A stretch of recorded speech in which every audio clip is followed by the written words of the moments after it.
You know what it's going to be like for you, my man? It's going to be like death row. You sitting in that chair, and you're there waiting for the man to pull the switch.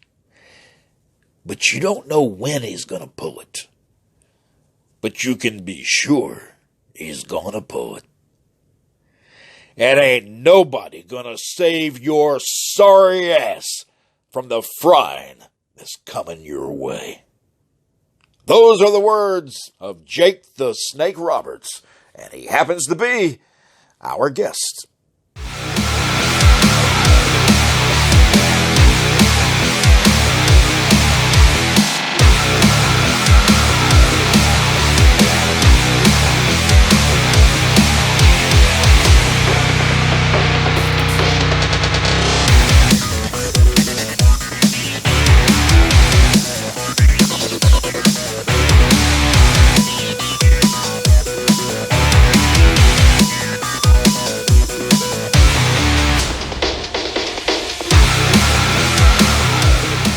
Hey, Bill, you know what I got for you?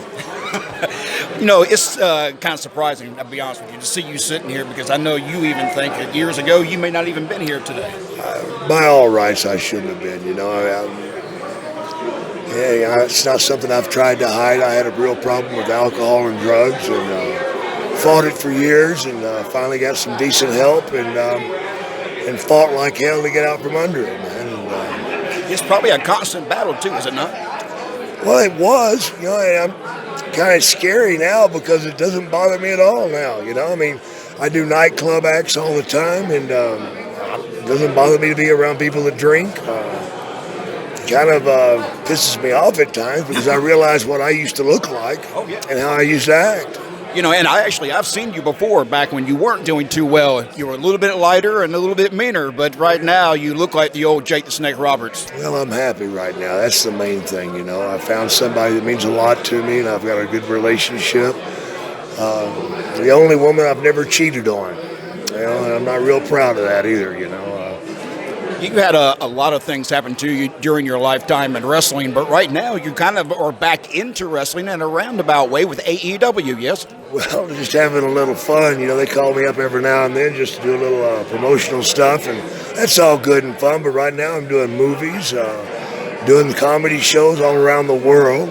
Got a trip coming up to Australia, fixing to shoot a movie in China, and having a blast. In fact, there's a hot movie coming out right now, Peanut Butter Falcon, that I'm in, and rave reviews, and I think old Snake's going to get real busy. That's very cool. Let me ask you, wrestling has changed quite a bit since you first got into wrestling. Is there anything missing from wrestling today that you'd like to see put back? Yeah. Or is this going to be all day long? Some common damn sense, man. Jesus Christ, guys. You know, it's a shame that the guys don't get the opportunity to learn like we did.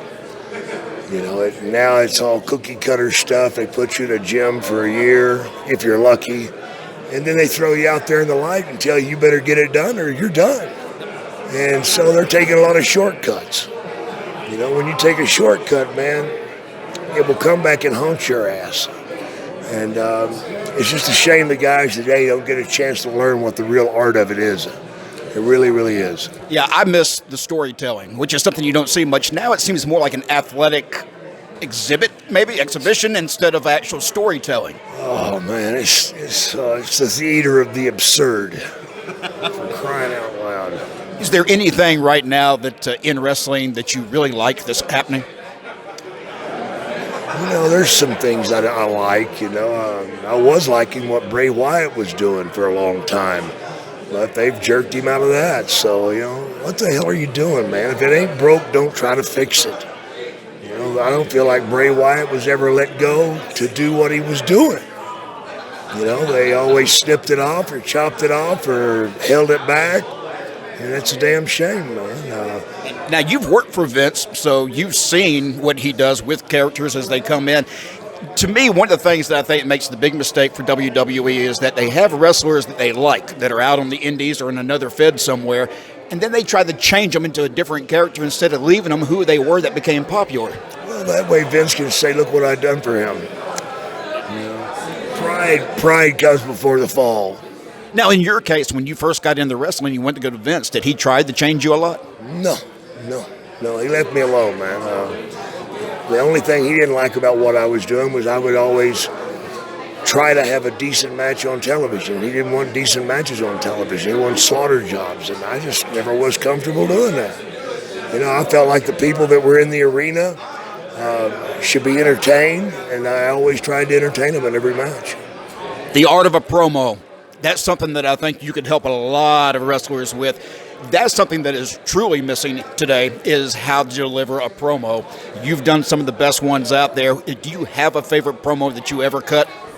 No, there's been several, man, that I've really enjoyed for different reasons. But I've always got one or two left if I want to. You can cut a promo right now if you want on Bill. Oh, no, I'm not doing it. Not for Bill. No way. Jake, I appreciate your time very much, and it's great to see you doing so well. Thank you.